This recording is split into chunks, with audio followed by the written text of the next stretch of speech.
Seri 7 Bukek Xiansu. Pendekar Super Sakti. Audiobook, novel silat. Cerita, Ho Ping Hu. Bab 4. Suhu, bocah gembel ini adalah murid Lau Pangcu. Sungguh kebetulan sekali, kita paksa dia mengantarkan kita kepada kakek gembel itu. Si botak tertawa lagi. Memang sebaiknya begitu, hahaha. Sungguh pun tidaklah sukar untuk mencari sendiri. Nah, Kongcu, kau bawakan buntalan ini. Memang aneh kalau seorang guru menyebut Kongcu atau tuan muda kepada muridnya. Memang demikianlah.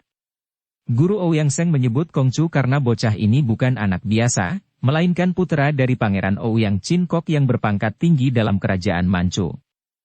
Namun, hanya dalam sebutan saja guru itu menghormat, karena buktinya ia berani memerintah muridnya itu membawakan buntalannya yang besar. Ouyang Seng menerima buntalan besar yang dilemparkan gurunya kepadanya. Cara menerimanya cekatan dan jelas membayangkan tenaga besar pada diri anak yang usianya paling banyak 13 atau 14 tahun ini. Sambil tertawa Ouyang Seng lalu mengambil sebuah cambuk dari sela kuda yang kini ditunggangi gurunya, lalu menggerakkan cambuknya ke atas. Tar tar tar. Hei, bocah murid Lau Pangcu. Siapa namamu? Ujung cambuk itu melecut-lecut dan meledak-ledak di atas kepala Han Han, namun Han Han sedikit pun tidak merasa gentar, bahkan berkedip mata pun tidak. Namaku Han Han, dan biarpun aku orang miskin, hal ini belum menjadi alasan bagimu untuk bersikap sombong kepadaku. Hahaha. Kongcu, bocah ini hebat. Lihat matanya. Ai, sebaiknya jangan lepaskan dia. Boleh dijadikan pelayan. Kiranya kakek botak itu bermata tajam, dapat melihat keadaan Han Han yang aneh dan luar biasa. Dan memang kakek botak ini bukan manusia sembarangan, kakek inilah yang oleh dunia Kang Ou diberi nama poyokan si setan botak. Namanya gak liat, julukannya Kang Toukui, setan kepala baja. Setiap orang di dunia persilatan kalau mendengar nama ini menjadi bergidik dan mengkirik, bahkan jarang ada yang berani mengeluarkan kata-kata keras menyebut nama ini yang lebih ditakuti daripada setan sendiri. Kang Toukui Galiat ini adalah seorang sakti yang memiliki tingkat kepandaian tinggi sukar diukur, seorang datuk hitam, pentolan kaum sesat yang hanya ada beberapa orang saja pada masa itu. Dan dialah seorang di antara datuk-datuk yang ditakuti. Karena pandainya pemerintah Manchu, datuk hitam ini sampai terpikat. Tidak saja menjadi pelindung Pangeran Ouyang Chin Kok yang mendapat tugas dari pemerintahnya untuk mempertahankan bagian selatan yang sudah ditaklukkan, juga Kang Toukui gak liat berkenan mengambil putra pangeran itu sebagai muridnya, namun sesungguhnya, Kang Toukui si setan botak tidaklah begitu menaruh harapan besar terhadap muridnya, bocah bangsawan ini. Ilmu-ilmunya terlampau tinggi sedangkan bakat yang dimiliki Ouyang Seng terlalu rendah. Inilah sebabnya maka mata si setan botak yang amat awas itu sekali melihat Han Han menjadi tertarik. Dia bertugas untuk mencari dan menyelidiki Lau Pangcu dan perkumpulan pengemis yang disebut Pek Lian Kaipang. Hal ini ada sangkut pautnya dengan serdadu-serdadu yang pernah dihajar oleh Lau Pangcu sehingga Pangeran Ouyang Chin Kok yang mendengar akan hal ini, cepat memerintahkan jagoannya untuk turun tangan karena, gengsi, pasukan Manchu terancam kecemaran. Bagi seorang sakti seperti setan botak ini, tidak akan sukar mencari Lau Pangcu. Akan tetapi karena muridnya rewel dan hendak ikut menyaksikan gurunya menghancurkan Pek Lian Kaipang, maka usaha mencari perkumpulan itu menjadi lebih sukar dan lama.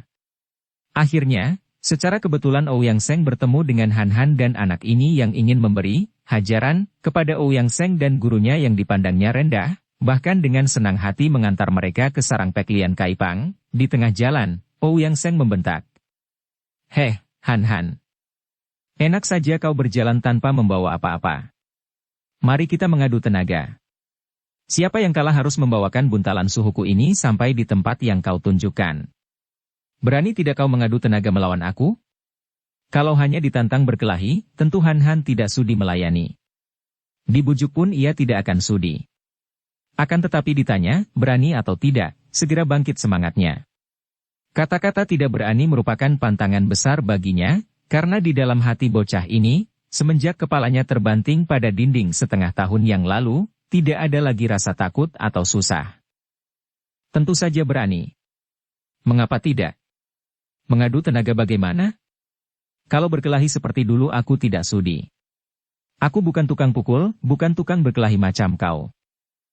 Tidak usah berkelahi, kau takkan menang dan kalau kau mati, kami rugi. Kita saling dorong saja, siapa yang terdorong mundur keluar dari lingkaran yang dibuat di atas tanah, dia akan kalah dan harus memanggul buntalan suhu. Boleh. Han menjawab. Si setan botak hanya tertawa-tawa dan menghentikan kudanya untuk menonton permainan kedua orang anak itu. Ouyang Seng menurunkan buntalannya, lalu membuat guratan melingkar di atas tanah. Keduanya lalu memasuki lingkaran, saling berhadapan. Siap, tanya Ouyang Seng. Siap, jawab Han. Mulai. Ouyang Seng mengeluarkan kedua lengannya ke depan, diturut oleh Han. Mereka mengadu kedua telapak tangan dan mulailah mereka saling dorong. Han yang merasa betapa kedua lengan lawan itu amat kuatnya, cepat ia mengerahkan tenaganya pada kedua kaki, memasang besi seperti yang pernah ia latih sampai berbulan-bulan di bawah asuhan Lau Pangcu dan pengawasan Xin Lian. Kedua kakinya seperti telah berakar di tanah dan ia mempertahankan diri dari dorongan Ouyang Seng. Untuk balas mendorong, Han tidak kuat karena ia segera dapat merasakan betapa tenaga yang tersalur pada kedua lengan Ouyang Seng hebat bukan main. Maka ia sendiri harus menggunakan seluruh tenaganya untuk mempertahankan diri, disalurkan pada kedua kakinya. Kedua lengannya sudah terdorong, siku-siku lengannya sudah tertekuk dan kedua tangannya terdorong sampai menempel dadanya. Hehe, Han, kau masih belum menerima kalah. Ouyang Seng tertawa mengejek. Masih dapat bicara dan tertawa dalam adu tenaga ini saja sudah membuktikan bahwa tenaga Ouyang Seng memang amat besar dan lebih menang daripada Han. Namun Han menggeleng kepala. Ia tidak mampu bicara karena menahan napas, akan tetapi ia belum merasa kalah, karena dia belum keluar dari garis lingkaran. Ia sudah tertekuk sikunya, sudah mendoyong ke belakang tubuh atasnya, namun kedua kakinya masih kokoh berakar di tanah, belum terdorong mundur dan sama sekali belum keluar dari lingkaran. Kau kepala batu. Ouyang Seng menegur marah dan mulai mengerahkan seluruh tenaganya untuk menangkan pertandingan lebih cepat. Akan tetapi, daya tahan Han memang hebat. Tubuhnya sudah mendoyong, hampir terjengkang, namun ia enggan mengangkat kakinya dan bertekad untuk bertahan sampai roboh. Bukankah kalau sudah roboh sekalipun, ia masih belum kalah karena belum keluar dari garis lingkaran? Wah, anak luar biasa. Terdengar tawa si setan botak dari atas kudanya dan tiba-tiba tubuh Han terdorong, terseret berikut kakinya sampai keluar dari garis lingkaran. Han terkejut dan terheran-heran, mau tidak mau kagum karena mengira bahwa ia terdorong karena tenaga Ouyang Seng yang hebat. Dia tidak tahu bahwa ia terdorong keluar karena ilmu kesaktian si setan botak yang mengerahkan sedikit tenaga mendorongnya dengan hawa pukulan jarak jauh yang amat ampuh. Dengan bangga Ouyang Seng lalu menghampiri Han yang masih terengah-engah namun sudah bangkit berdiri memandang heran, setelah putra pangeran ini menyambar bungkusan milik suhunya. Nah, terang kau kalah jauh olehku, Han. Sekarang berlututlah engkau, agar mudah aku menaruh bungkusan ini di pundakmu. Han amat cerdik. Biarpun ia tidak tahu apa sebabnya dan bagaimana caranya, namun ia dapat menduga bahwa kekalahannya tadi tidaklah wajar. Hal ini membuatnya penasaran dan marah sekali. Apalagi sekarang mendengar penghinaan Ouyang Seng yang menyuruh dia berlutut, padahal tadi tidak ada janji apa-apa tentang yang kalah harus berlutut. Kemarahan membuat jantungnya berdebar, darahnya panas naik ke kepala dan pandang matanya berkilat-kilat aneh sekali. Aku? Berlutut padamu? Tidak sudi. Bentaknya dan suaranya makin tegas dan nyaring ketika ia menyambung. Ouyang Seng, engkaulah yang sepatutnya berlutut di depanku, menyerahkan bungkusan itu dengan hormat. Tiba-tiba saja Ouyang Seng lalu menjatuhkan diri berlutut di depan Han dan mengangkat bungkusan itu, disodorkan kepada Han. Sikapnya penuh penghormatan seperti sikap seorang bujang yang takut kepada majikannya. Han mengira bahwa Ouyang Seng benar-benar memenuhi permintaannya karena menyesal atas penghinaan tadi, seketika lenyap kemarahannya.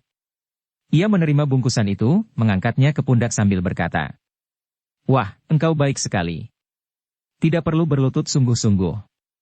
Aku hanya main-main."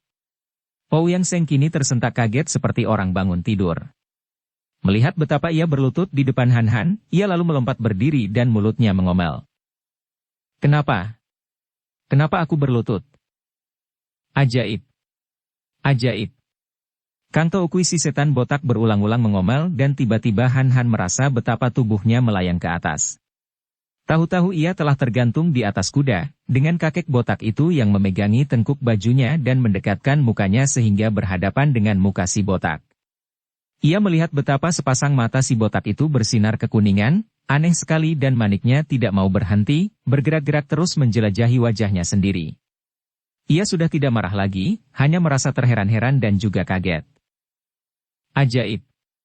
Bocah ajaib. Matamu ini. Ah, luar biasa. Si setan botak melontarkan tubuh Han Han yang melayang turun, akan tetapi ia turun dengan kedua kaki lebih dulu dan dapat berdiri dengan ringan dan seolah-olah lontaran itu sudah diatur tenaganya, membuat Han Han terhuyung pun tidak. Han Han makin terheran, akan tetapi ia sama sekali tidak tahu bahwa itulah penggunaan sinkang yang amat luar biasa dari si kakek botak. Adapun Ouyang Seng yang tidak tahu apa yang telah terjadi atas dirinya tadi, tidak tahu betapa ia menurut dan taat saja, diperintah oleh Han Han sehingga ia berlutut, kini menjadi uring-uringan. Tar. Cambuk panjang di tangannya dilecutkan ke atas kepala Han Han dan ia membentak. Han Han, hayo cepat berjalan, bawa kami ke tempat gurumu si gembel tua. Han Han sudah berjalan sambil memanggul bungkusan besar itu. Mendengar ucapan Ouyang Seng yang tadinya ia sangka berhati baik dan suka main-main, buktinya suka berlutut kepadanya, Han Han menjadi gemas. Ouyang Seng. Keparat. Menyebut aku harus kongcu, mengerti? Gembel macam engkau berani menyebut namaku sesukanya? Namamu memang Ouyang Seng, bukan? Kalau tidak mau dipanggil, sudahlah, aku pun tidak butuh memanggil namamu. Setan pengemis. Apa kau minta dipukul dan diseret-seret lagi? Ouyang Seng kembali membentak dan cambuknya kini menyambar, mengenai punggung dan kaki Han Han. Tar. Han Han yang merasa betapa punggungnya dan kakinya sakit-sakit terkena ujung cambuk, melepaskan bungkusan itu yang jatuh ke atas tanah, berdebuk. Biarpun hatinya panas dan marah, namun Han Han maklum bahwa menghadapi Ouyang Seng dengan kekerasan ia tidak akan menang, apalagi di situ masih ada guru bocah nakal itu, si botak yang aneh dan lihai. Maka ia lalu mengambil bungkusan itu lagi dan memanggulnya di atas pundak. Hidungnya mencium bau yang busuk dari dalam bungkusan, membuat ia mau muntah seperti bau bangkai tikus. Akan tetapi ia tidak mau menerima cambukan-cambukan lagi, ia diam saja dan mempercepat langkahnya menuju ke hutan yang menjadi sarang Peklian Kaipang. Rasakan kalian nanti, bocah setan dan si botak yang sombong. Kalau berada di depan Lau Pangcu yang banyak anak buahnya, kalian akan menerima hajaran yang setimpal. Demikian ia berpikir. Senja hari itu mereka tiba di dalam hutan dan langsung Han Han membawa dua orang guru dan murid itu ke sarang Peklian Kaipang. Pada saat itu Lau Pangcu dan para anak buahnya sedang berkemas karena besok pagi-pagi mereka harus sudah meninggalkan sarang mereka itu. Banyak barang-barang sudah dimuat dalam beberapa buah kereta dan kuda, dan mereka semua sibuk mengangkati barang-barang. Juga Sin Lian tampak membantu ayahnya. Han Han. Tiba-tiba Sin Lian berseru girang ketika melihat sutenya itu datang memanggul sebuah bungkusan besar. Akan tetapi ia tidak jadi lari menyambut karena melihat bahwa Han Han datang bersama Ouyang Seng dan seorang kakek botak yang menunggang kuda, dengan sikap tenang sekali. Semua anggota Kaipang yang sedang sibuk bekerja berhenti, siap-siap menjaga segala kemungkinan dan semua mata ditujukan kepada penunggang kuda ini dengan kening berkerut. Sungguh pun si botak ini sama sekali tidak mendatangkan kesan yang mengkhawatirkan, namun semenjak peristiwa penyerbuan Heki Kaipang, para anggota Peklian Kaipang selalu berhati-hati. Lau Pangcu sendiri pada saat itu sedang berkemas di dalam pondok. Ketika mendengar seruan putrinya, ia terkejut dan girang. Ketua Peklian Kaipang ini menaruh harapan besar kepada muridnya, karena ia tahu bahwa ada sesuatu yang hebat dalam diri Han Han. Ada semacam kekuatan yang amat mukjizat dan yang ia sendiri tidak tahu dari mana datangnya. Tadinya ia kecewa ketika mereka tidak berhasil mencari Han Han yang lenyap dalam pertempuran, maka ia kini girang sekali mendengar Sin Lian memanggil muridnya itu dan bergegas ia lari keluar pondok. Akan tetapi begitu ia berada di luar pondok dan melihat penunggang kuda yang datang bersama Han Han, seketika wajahnya menjadi pucat sekali dan kedua kaki Lau Pangcu menggigil. Ia mengeluarkan suara mendengus dari hidungnya, untuk menekan perasaannya yang gentar dan berguncang, kemudian memaksa kakinya melangkah maju menghampiri kakek botak yang masih duduk di atas punggung kuda. Dapat dibayangkan betapa herannya para anggota Peklian Kaipang ketika melihat ketua mereka yang terhormat dan yang terkenal lihai itu kini menjura dengan penuh hormat kepada kakek botak penunggang kuda yang tidak mengesankan itu sambil berkata dengan suara mengandung rasa cemas. Sungguh tidak tersangka-sangka dan merupakan penghormatan besar sekali bahwa Gak Lo Cian Pue sudi mengunjungi tempat kami yang butut dan mohon maaf sebesarnya karena tidak tahu lebih dahulu, kami tidak dapat menyambut dengan sepatutnya. Mendengar ucapan itu, para anggota Peklian Kaipang menjadi makin heran dan di dalam hati mereka bertanya-tanya, siapa gerangan kakek botak yang disebut Gak Lo Cian Pue, orang tua sakti Shiga, oleh ketua mereka itu. Akan tetapi sikap Lau Pangcu yang sangat merendahkan diri ini seolah-olah tidak dihiraukan oleh si setan bongkok, malah sebaliknya kakek ini menoleh kepada Han Han dan bertanya. Bocah, apakah dia ini ketua Peklian Kaipang dan gurumu? Benar, jawab Han Han. Si setan botak tertawa. Bagus, kalau begitu, bungkusan itu boleh kau hadiahkan isinya kepada gurumu, hahaha. Han Han menjadi girang. Memang dia tidak suka perkelahian, apalagi kalau ia ingat betapa perkumpulan suhunya sudah berkelahi sehingga jatuh banyak korban. Tadinya ia ingin supaya gurunya menghajar Ouyang Seng dan gurunya, akan tetapi siapa kira, si botak itu bermaksud baik. Jadi buntalan yang selama ini ia panggul itu adalah hadiah yang akan diberikan suhunya. Tanpa berkata apa-apa lagi karena girang ia lalu menurunkan buntalan yang cukup berat itu, menurunkannya di depan kaki suhunya dan membuka tali pengikatnya. Begitu bungkusan terbuka, tercium bau busuk yang membuat Han Han terpaksa menutup hidung, matanya terbelalak memandang isi bungkusan. Lau Pangcu sendiri pucat wajahnya dan para anggota Peklian Kaipang yang tadi ikut melongok untuk melihat apa isi hadiah itu, berseru marah dan kaget. Kiranya bungkusan itu berisi 5 buah kepala orang yang sudah kering darahnya. 5 kepala orang anggota Peklian Pai yang merupakan tokoh di bawah Lau Pangcu. Pantas saja tadi baunya menyengat hidung, seperti bau bangkai tikus. Ai! Banyak mulut mengeluarkan teriakan ini dan terdengar suara ketawa Kang Toh Ukui gak lihat si setan botak. Lau Pangcu memandang kepada Han Han dengan mata terbelalak melotot marah sekali. Telunjuk kirinya menuding ke arah anak itu. Murid jahanam! Engkau kembali membawa malapetaka. Baiklah sebelum semua mati, kau harus mampus di tanganku lebih dulu. Setelah berkata demikian, Lau Pangcu sudah menggerakkan tongkatnya dan tubuhnya melayang maju ke arah Han Han. Hebat bukan main serangan ini, gerakan tubuhnya seperti seekor naga menyambar. Tongkatnya seperti cengkeraman maut menusuk ke arah dada Han Han. Jangan lagi Han Han yang belum mengerti ilmu silat. Andai kata ia sudah belajar selama 10 tahun di bawah asuhan Lau Pangcu sekalipun, ia tidak akan mungkin dapat menyelamatkan diri daripada serangan maut ini. Gerakan Lau Pangcu ketika menyerang ini adalah jurus yang disebut Hui Hong Pehaulian, angin meniup bunga teratai, sebuah jurus yang paling ampuh dari ilmu tongkat Peklian Tung Hoat. Lawan yang bagaimana tangguh pun akan sukar menjaga diri dari tikaman dengan tubuh melayang dan meluncur di udara secepat dan sekuat itu.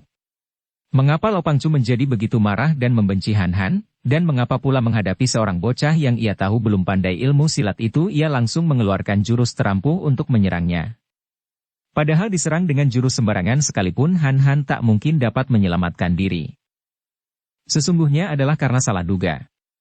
Lau Pangcu yang melihat Han Han pulang bersama Kang Toh Ukui gak lihat yang sudah ia dengar namanya yang besar, segera dapat menduga bahwa tentu bocah itu yang menjadi penunjuk jalan dan ia tahu pula bahwa ia dan teman-temannya menghadapi bencana hebat. Apalagi melihat Han Han tadi membawakan bungkusan terisi kepala dari 5 orang pembantunya, tentu saja ia menganggap bahwa Han Han sudah mengkhianati Peklian Kaipang dan menjadi pembantu musuh.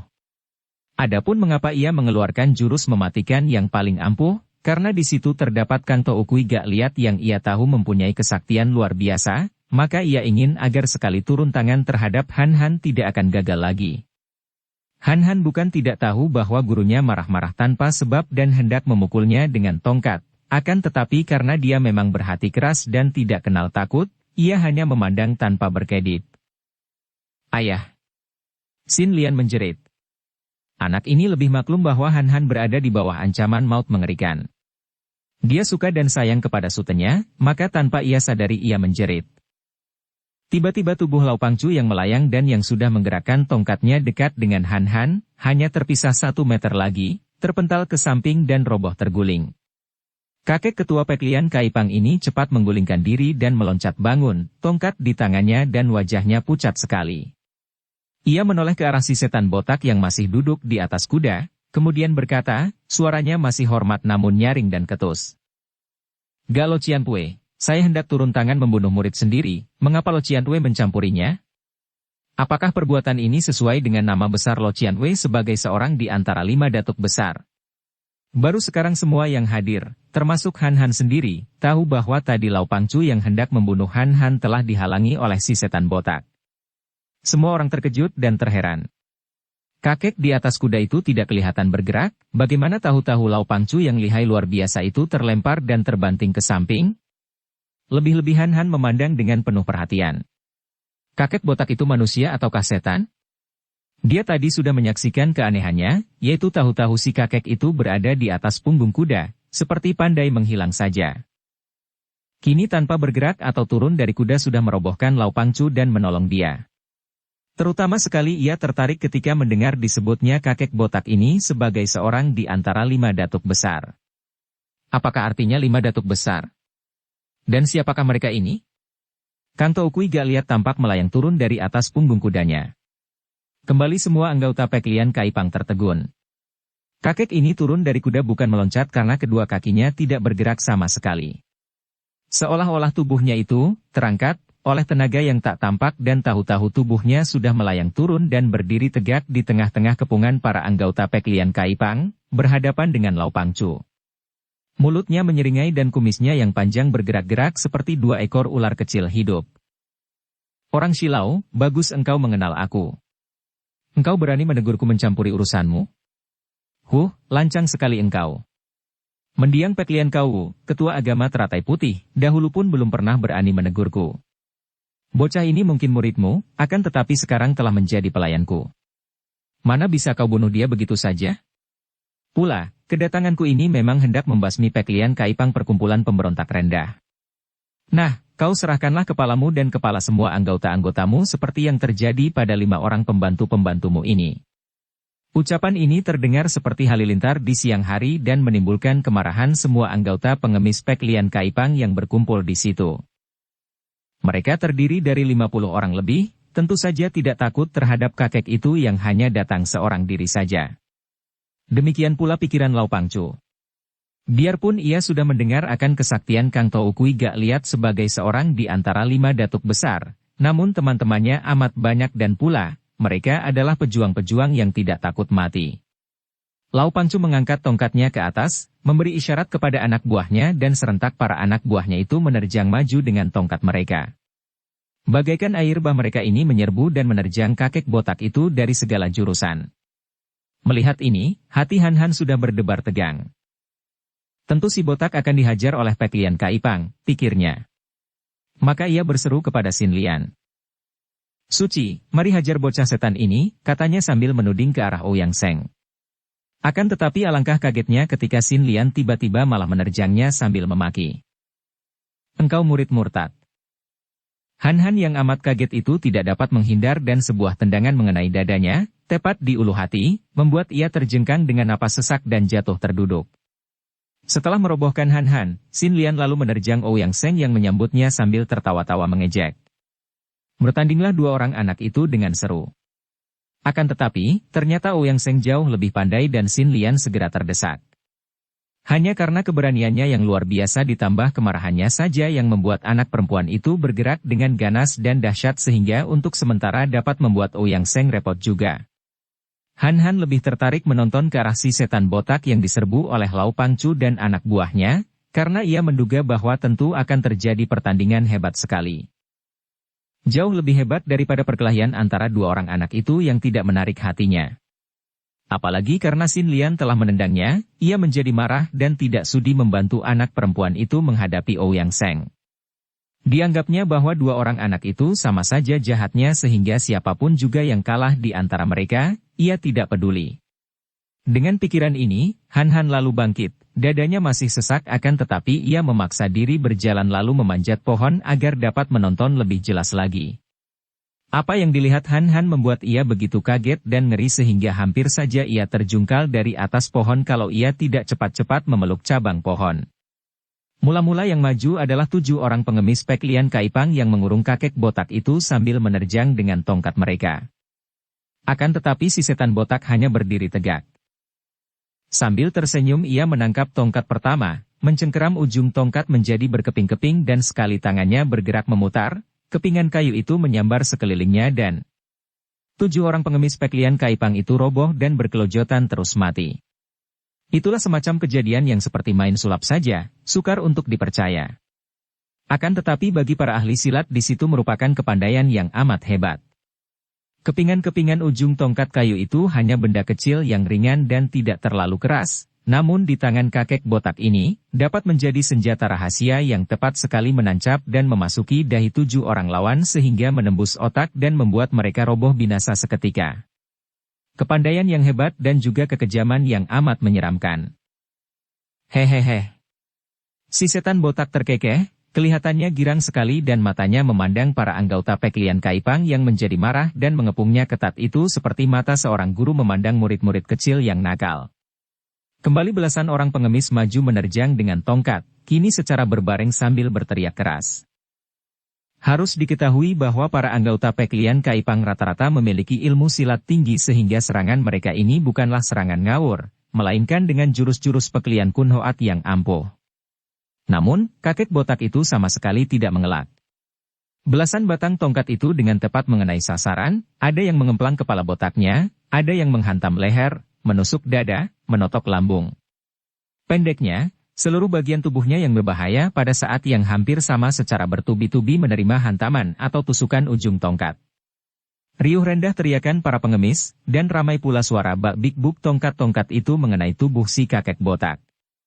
Namun sama sekali kakek itu tidak bergeming, senyumnya masih melebar dan tiba-tiba tangan kirinya menyambar kaki seorang pengemis dan mulailah ia mengamuk. Tubuh pengemis yang menjadi senjata di tangannya itu diputar sedemikian rupa dan terdengarlah suara, prak-prak-prak, berulang kali ketika kepala orang itu bertemu dengan kepala-kepala para lawannya.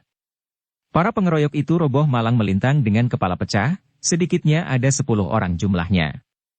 Mereka itu binasa karena sedikitnya kepala mereka retak-retak bertemu dengan kepala orang yang dijadikan senjata. Adapun kepala orang itu sendiri setelah dilempar ke samping, telah hancur dan tidak menyerupai kepala. Lau Pangcu marah bukan main sampai hampir pingsan. Melihat betapa anak buahnya tewas, dalam keadaan mengerikan seperti itu, ia bukannya menjadi takut, sebaliknya ia malah menjadi nekat untuk mengadu nyawa. Sambil berseru nyaring, Lau Pangcu menyerbu ke depan, diikuti oleh teman-temannya yang masih ada kurang lebih 30 orang. Hehehe, bagus. Biar kubasmi habis kalian hari ini, kata si setan botak dan tiba-tiba tubuhnya berputar 1 kali, kedua lengannya didorongkan ke depan. Han Hen yang melihat kakek itu, terbelalak heran karena melihat betapa telapak kedua tangan kakek itu kemerahan dan mengepulkan asap, seolah-olah tangan itu telah menjadi besi panas. Dan akibatnya hebat sekali. 20 orang lebih menjerit ngeri dan roboh bergelimpangan, tak dapat bangun kembali. Hanya Lau Pangcu, dan 2 orang pembantunya yang paling tinggi ilmunya, terhuyung ke belakang akan tetapi tidak roboh. Muka mereka pucat dan napas mereka terengah-engah, mata mereka terbelalak memandang teman-teman yang roboh. Hampir 50 orang anggota Pek Lian Kaipang dalam sekejap mata saja, dalam 3 gebrakan, telah tewas menjadi korban si setan botak yang ternyata lihai bukan main itu. Han Han kini menjadi ngeri, akan tetapi di dalam hatinya juga timbul rasa kagum terhadap si setan botak. Bagaimana ada orang sampai bisa begitu sakti? Dan ia mulai khawatir melihat gurunya. Ketika ia mengerling ke arah Sin Lian, ternyata gadis cilik ini pun sudah terdesak hebat, bahkan beberapa kali telah kena ditampar oleh Ouyang Seng. Ia melihat betapa Sin Lian menjadi nekat, menerjang maju tanpa perhitungan lagi dan sebuah sabetan kaki Ouyang Seng membuat gadis itu terguling roboh. Ouyang Seng menubruknya dan menangkap kedua lengannya terus dipuntir ke belakang, ditelikung sehingga Sin Lian tidak mampu bergerak lagi. Kau bocah galak seperti kucing, kucing tidak berpakaian. Maka akan kutelanjangi kau, biar kapok dan hendak kulihat apakah kau masih berani banyak lagak, kata Ouyang Seng tertawa-tawa dan tangannya mulai merenggut pakaian gadis cilik itu. Wajah Han Han menjadi merah. Teringat ia akan peristiwa di dalam rumahnya, teringat akan keadaan kakak perempuannya dan keadaan ibunya, dan dengan hati panas ia memaki. Ouyang Seng, kau bangsat kecil tak tahu malu. Apa yang akan kau lakukan itu? Tidak tahu sopan, tidak bersusila kau. Ouyang Seng hanya terkekeh dan tangannya sudah mencengkeram leher baju Xin Lian yang meronta-ronta tanpa hasil. Pada saat itu, tubuh Ouyang Seng terlempar dan seorang wanita cantik sudah berdiri di situ, membangunkan Xin Lian dan berkata halus. Anak, kau minggirlah. Han Han terbelalak. Gerakan wanita itu amat cepat seperti seekor burung walet menyambar, tiba-tiba sudah di situ, melemparkan tubuh Ouyang Seng. Dia itu seorang wanita yang usianya antara 30 tahun, cantik dan gagah sekali, pakaiannya serba hitam sehingga membuat kulit leher dan tangannya tampak amat putih kemerahan. Rambutnya disanggul tinggi dan di punggungnya tergantung sebatang pedang dalam sarung pedang indah terukir.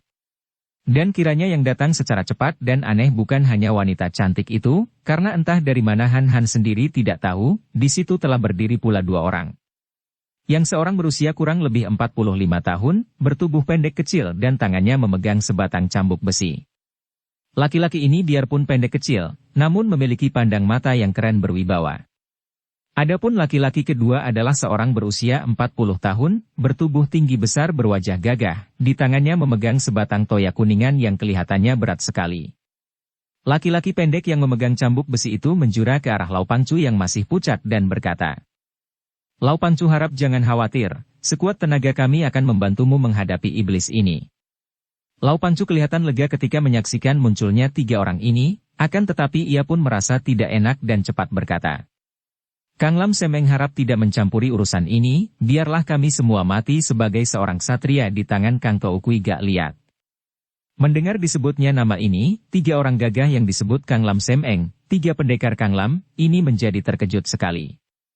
Otomatis mereka itu saling mendekati dan siap dengan senjata masing-masing, bahkan wanita cantik itu pun telah mencabut pedangnya.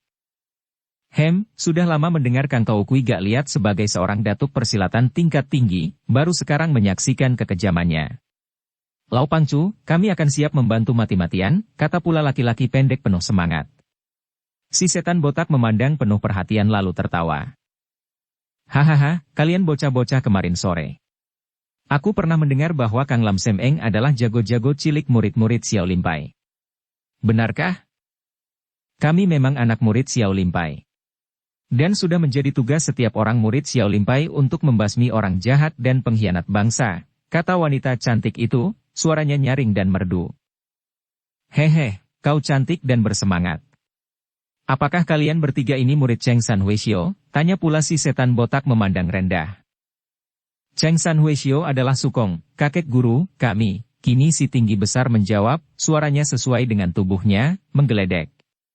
Tiga orang itu bukanlah orang-orang sembarangan, melainkan murid-murid Xiao Limpai yang terkenal gagah perkasa. Karena mereka tinggal di Kang Lam dan selalu melakukan perjuangan bersama, maka mereka terkenal sebagai Kang Lam Semeng atau tiga pendekar Kang Lam yang amat disegani kawan ditakuti lawan. Yang tertua dan bertubuh pendek kecil itu adalah Hu Chen Tiam berjuluk Titian Xian, Dewa Cambuk Besi. Orang kedua yang tinggi besar bernama Liam Xian berjuluk Sin Pang, si Toya Sakti, dan orang ketiga, wanita cantik itu adalah seorang wanita yang masih gadis tidak mau menikah karena belum juga menjumpai pria yang mencocoki hatinya, bernama Bok Him dan berjuluk Bei Kiam, si pedang cantik. Sebagai murid-murid Xiao Limpai, tentu saja mereka berjiwa patriot dan selalu mendukung perjuangan kaum pemberontak yang menentang masuknya penjajah bangsa Manchu. Akan tetapi ketika Kang Toukui Gak Liat mendengar jawaban Liam Xian, ia tertawa bergelak. Hahaha, kiranya hanya cucu si tua Cheng San Huishio. Ah, bocah-bocah tak tahu diri. Lebih baik kalian lekas pergi karena aku tidak mau melihat Cheng San Huishio kehilangan tiga orang cucunya. Kalau Cheng San Huishio sendiri yang datang, barulah patut melayani aku beberapa jurus. Ucapan ini amat tekebur dan memang sesungguhnya bukan semata-mata karena sombong, akan tetapi karena memang tingkat kepandaian si setan botak ini hanya akan dapat dilayani oleh ketua Xiao Limpai yang tua itu. Bagi Kang Lam Semeng yang belum pernah mengenal kelihayan si setan botak, ucapan itu dianggap sombong dan amat menghina. Maka mereka lalu membentak nyaring dan maju menerjang, diikuti pula oleh Lau Pangcu dan dua orang pembantunya sehingga kini si setan botak dikeroyok oleh 6 orang yang berkepandaian tinggi. Han Han yang menonton dari atas pohon dan dapat melihat setiap pertempuran itu dengan jelas, merasa tak senang hatinya. Ia tidak tahu siapa salah siapa benar, siapa jahat siapa baik di antara kedua pihak itu, akan tetapi terhadap si setan botak ia tidak senang karena menganggapnya amat kejam, membunuhi banyak orang seperti orang membunuh semut saja. Terhadap Lau Pangcu dan Kang Lam Sem Eng, ia merasa tidak senang karena menganggap mereka ini curang, mengeroyok seorang lawan dengan begitu banyak kawan. Sebagai murid-murid perguruan tinggi Xiao Limpai, tentu saja Kang Lam Sem Eng tidak bersikap seperti para anak buah Pek Lian Pai yang suka main keroyok secara kacau balau. Pertempuran sekacau itu hanya dilakukan oleh orang-orang yang masih rendah tingkatnya. Memang, mereka mengurung dan mengeroyok, namun mereka melakukan penyerangan secara teratur dan boleh dibilang satu demi satu, hanya saling susul dan berganti-ganti. Mula-mula terdengar bentakan nyaring dan tubuh Bok Him si wanita cantik sudah melayang ke atas, pedangnya berubah menjadi sinar terang ketika ia menyerang kakek botak itu. Sebuah serangan yang amat dahsyat, karena selain tubuh itu meluncur ke depan dengan cepat dan kuat, pedangnya digerak-gerakkan ujungnya, sukar diduga lawan bagian mana dari tubuhnya yang akan menjadi sasaran. Namun kakek botak itu hanya tertawa dan masih tetap berdiri tegak seperti tadi, sama sekali tidak mengelak. Ketika sinar pedang sudah menyentuhnya, ia hanya menggerakkan kedua tangan ke atas. Krak! Bret, hahaha.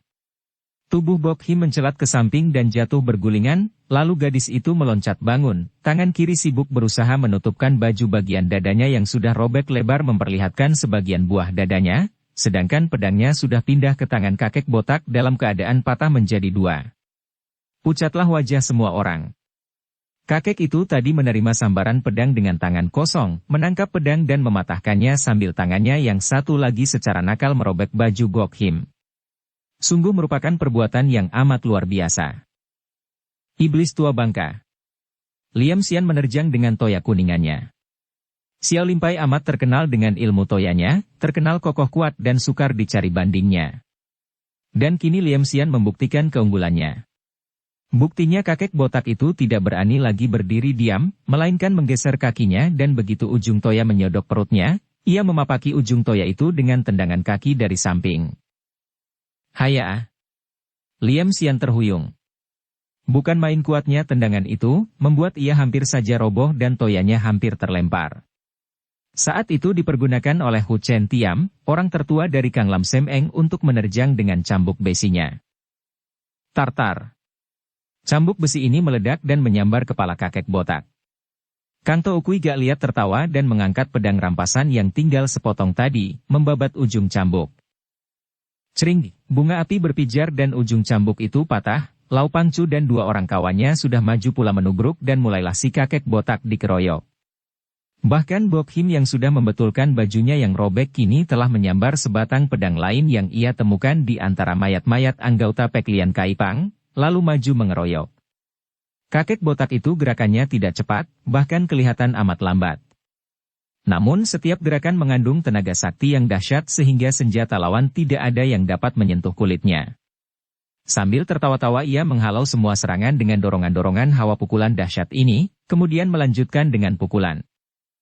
Setiap pukulan atau dorongan yang disertai pengerahan sinkang yang aneh dari tangannya yang berubah merah dan mengeluarkan asap, tentu merobohkan lawannya. Akibatnya, dalam waktu singkat saja, dua orang pembantu Lau Pangcu roboh tewas, Lau Pangcu sendiri roboh terluka. Hu Chen Tiam kehilangan cambuk dan lengannya patah tulangnya. Liam Xian patah-patah toyanya dan sambungan pundaknya patah pula, adapun Bok Kim sudah tertotok dan kini pinggang gadis itu dikempit oleh Kang To Ukui gak lihat. Kakek ini terbahak-bahak tertawa sedangkan muridnya, Pou Yang Seng, kini sudah datang mendekat sambil menuntun kuda, wajahnya berseri dan pandang matanya penuh kebanggaan. Xin Lian lari menubruk ayahnya yang terluka dadanya sambil memanggil nama ayahnya yang pingsan. Ayah, ayah. Biarpun lengannya sudah patah tulangnya, Hu Chen Tiam masih berdiri gagah. Demikian pula Liam Xian yang terlepas sambungan pundak kirinya. Mereka berdiri dengan muka pucat dan memandang kakek botak penuh kemarahan dan kebencian. Lo Cianpue adalah seorang datuk terkemuka. Kami sudah kalah, hal ini sudah lazim dalam pertandingan, kalau tidak menang tentu kalah. Akan tetapi mengapa Lo Cianpue menawan sumo kami? Harap Lo Cianpue membebaskannya, kata Hu Chen Tiam yang menyebut Lo Cianpue, karena memang dalam hatinya ia takluk dan kagum akan kehebatan ilmu kepandaian kakek yang merupakan seorang di antara 5 datuk hitam itu. 5 datuk besar atau 5 datuk hitam sama saja karena 5 datuk itu adalah 5 orang berilmu tinggi yang merupakan orang-orang tingkat pertama di dunia persilatan, akan tetapi karena kelimanya merupakan tokoh-tokoh yang kejam, maka diam-diam orang menyebut mereka 5 datuk hitam. Hehehe, kalau tidak memandang muka Cheng San Huaishio, apakah kalian bertiga masih dapat bernapas saat ini? Sumomu ini manis, biar dia menemaniku untuk beberapa hari, sebagai penebus nyawa kalian. Hu Chen Tiam dan Liam Xian membentak marah. Biarpun sudah terluka, kemarahan mereka membuat mereka menerjang maju, namun dengan hanya dorongan tangan kiri saja, keduanya sudah terbanting dan terjengkang ke belakang. Baik, kalau kamu iblis tua bangka memang ada keberanian, datanglah ke kota Tiongkuan 3 hari lagi. Kami para anggota Hohan Hwe, perkumpulan para patriot, menantangmu membuat perhitungan. Sute. Hu Chen Tiam menegur, akan tetapi ucapan sudah dikeluarkan dan kakek botak itu tertawa bergelak. Bagus. Bagus. Kiranya akan diadakan pertemuan di Tiongkuan.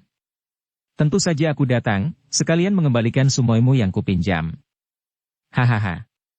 Setelah berkata demikian, sekali tubuhnya melayang, kakek itu sambil mengempit tubuh Bok Him yang tak dapat bergerak itu sudah berada di atas kuda, kemudian menoleh kepada Ouyang Seng dan berkata, Mari, Kongcu. Jangan lupa ajak pelayan itu. Dengan tangannya kakek itu mendorong ke arah pohon dan, kraak, batang pohon itu patah dan pohonnya tumbang, membawa tubuh Han Han runtuh ke bawah bersama-sama.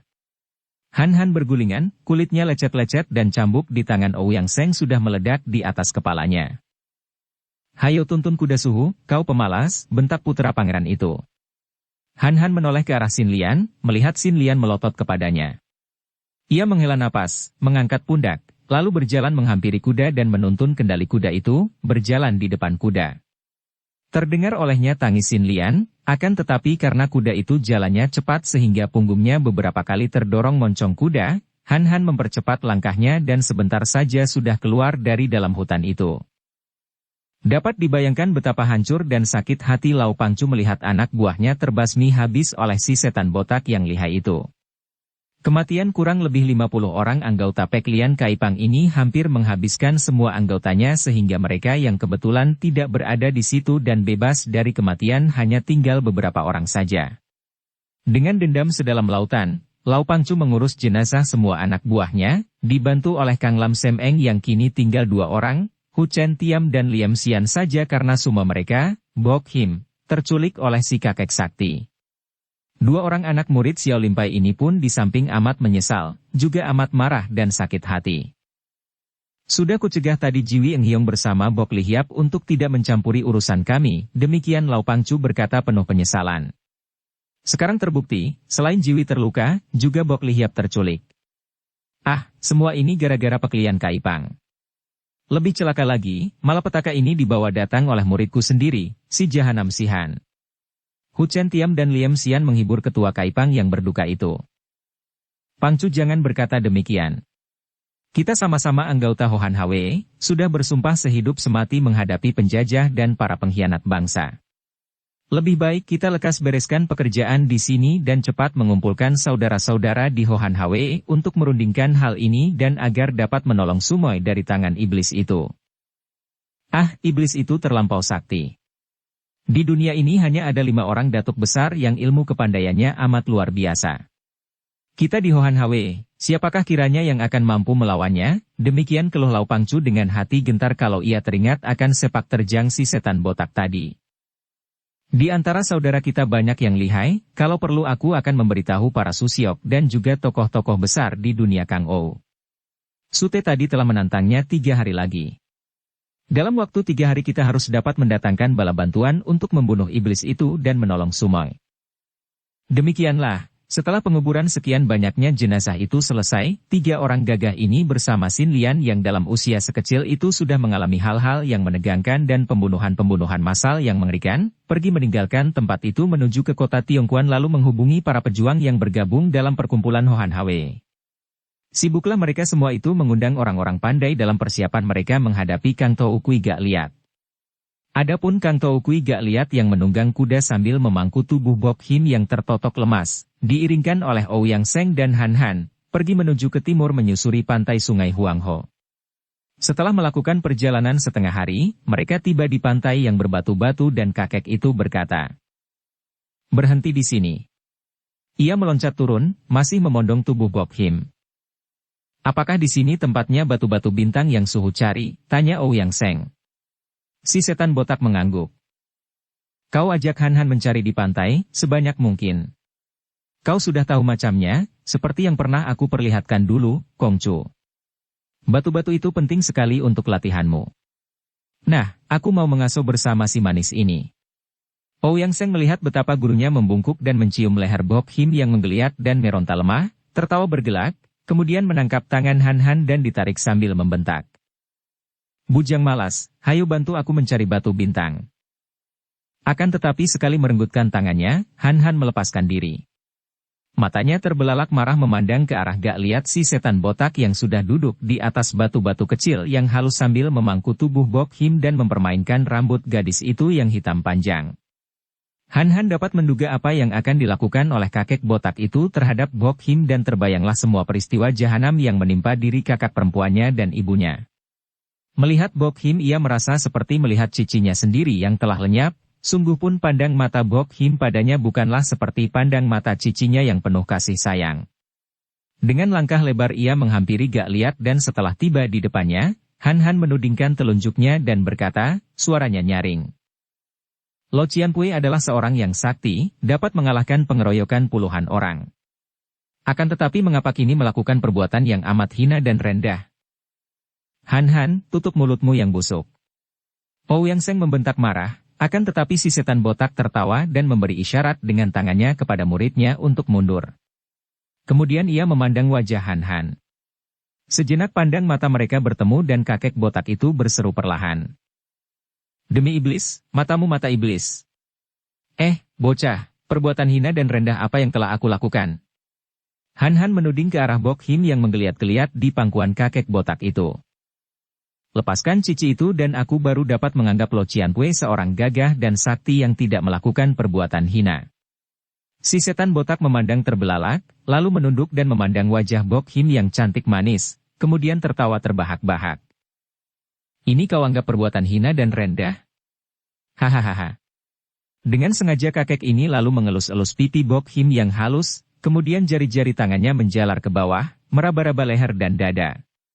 Gadis itu menggeliat dan meronta lemah, akan tetapi karena ia berada dalam keadaan tertotok, ia tidak dapat melepaskan diri, kemudian meramkan mata dan merintih perlahan. Kemarahan Han Han memuncak. Dengan mata berapi ia memandang kakek botak itu dan membentak, "Lo Cianpui, kau tidak boleh menghina wanita." Kakek itu mengangkat mukanya memandang sambil tertawa, akan tetapi begitu pandang matanya bertemu dengan sinar mata Han Han, seketika tawanya terhenti, ia terbelalak, mulutnya ternganga dan terdengarlah ia berkata perlahan.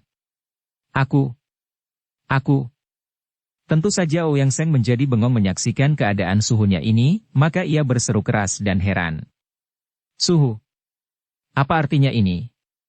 Sesungguhnya, pandang mata dan suara Han Han yang sedang marah itu mengandung tenaga mukjizat yang tidak sewajarnya. Demikian kuat dan mukjizat tenaga sakti ini sehingga seorang seperti Kang Tou Kui gak lihat sendiri, seorang di antara 5 datuk besar, sampai terpengaruh. Bersambung ke bab 5. Dukung kami dengan subscribe, follow, like, komen dan share. Terima kasih.